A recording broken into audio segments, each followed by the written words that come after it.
that are further offshore have greater potential for damaging, a larger area of coastline, as demonstrated in the Prestige spill. Now, I'm not advocating that we lift the moratorium and bring the activity to the shoreline area. That, for one thing, would not be acceptable to the Haida among others. But I am perhaps calling for a more basin-wide approach to protection, such as is offered by the current moratorium. Instead of this lifting the moratorium, having this piecemeal approach, which I think we can drive a Mack truck through, really. So I'm going to wind up with just 2 or 3 slides here. The next 2 slides get a little dense, I must say, but sort of by way of summary. I think there is a tendency to underestimate the threat of oil spills in this particular basin. I think the public is led to believe that disasters really can be prevented, and that if they do occur, countermeasures will be swift and effective. That you can do this simply by regulating or waving a wand or having operational requirements and best practices that are very strict and the best in the world. That don't worry, everything will be taken care of.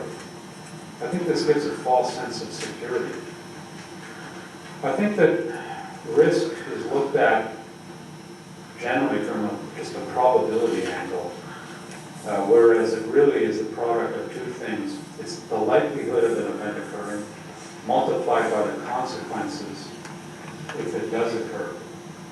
This is something that, as you know, the Royal Society panel looked at extensively. They concluded that while there were numerous and substantial knowledge gaps, these gaps should not stand in the way of lifting the moratorium.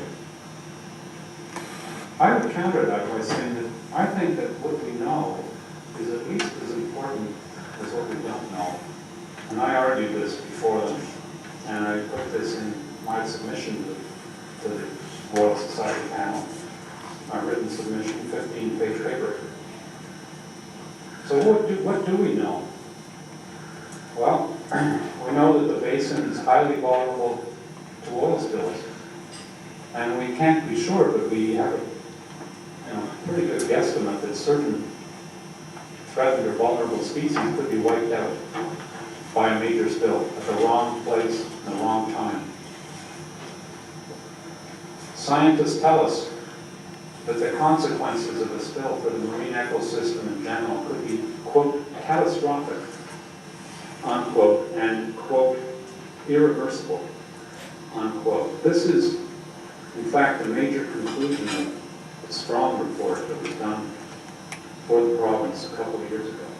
It was the conclusion that, unfortunately, it didn't get translated into a recommendation.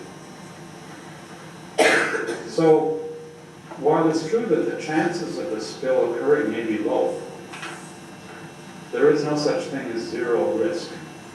The public has to know this and appreciate this. There may be zero tolerance by the public for a spill, but there is no such thing as zero risk. And I believe that the potentially disastrous consequences of a spill render the overall threat level from offshore oil and gas activity unacceptable. We have to be prepared, if it does occur. And my point is, people are suffering from a false sense of security if they think we really can prepare for such an eventuality. Current technology does not allow you to respond to a major catastrophic spill in the winter months.